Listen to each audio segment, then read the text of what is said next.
கும்பகோணத்தில் வெண்கல பொருட்கள் கடையில் கைவரிசை காட்டிவிட்டு கோவாவில் கொண்டாடிய 5 பேரை காவல்துறையினர் கைது செய்திருக்கிறார்கள். விவரங்களை அறியலாம். எமது செய்தியாளர் சிவசுப்பிரமணியன் இணைப்பில் இணைகிறார். வணக்கம் சிவசுப்பிரமணியன், இந்த சம்பவத்தின் முழு விவரங்களை பதிவு பண்ணுங்க. சார் வணக்கம். கும்பகோணத்தில் உள்ள ஒரு வெண்கல கடையில திருடி கோவாவில் இன்ப சுற்றுலா செய்த ஒரு 5 வாலிபர்களை கும்பகோணம் கிழக்கு போலீசார் கைது செய்துள்ள சம்பவம் இன்னைக்கு கும்பகோணத்துல பெரும் பரபரப்பை ஏற்படுத்தி இருக்கு. அதாவது கும்பகோணம் கும்பேஸ்வரன் வடக்கு வீதியில ஒரு வெண்கல பொருட்கள் விற்பனை செய்யற கடை இருக்கு. இந்த கடையில கடந்த 28ஆம் தேதி அதிகாலையில உள்ள புகுந்து அங்க வச்சிருந்த சுமார் ஒரு 3 லட்சம் ரூபாய் மதிப்புள்ள பணத்தை திருடிட்டு போயிட்டாங்க.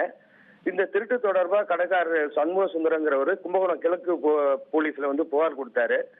இதன் அடிப்படையில கும்பகோணம் கோட்டை காவல் கண்காணிப்பாளர் நேரடி மேற்பார்வையில கும்பகோணம் கிழக்கு ஆய்வாளர் சிவ செந்தில்குமார் மற்றும் ஆய்வாளர் துணை ஆய்வாளர் சுபாஷ் ஆகியோர் தலைமையில 2 தனிப்படைகள் அமைக்கப்பட்டு கொள்ளையர்களை தேடி வந்தாங்க.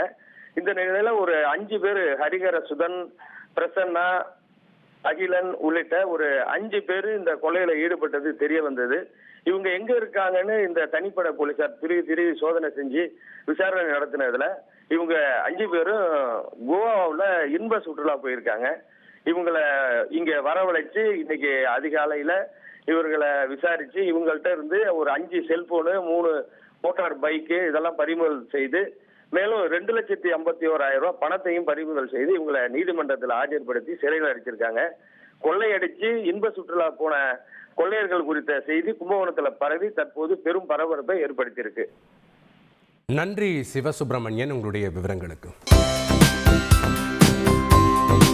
தந்தி டிவியை உங்கள் கேபிள் டிவி ஆபரேட்டரிடம் இலவசமாக கேட்டு பெறுங்கள்.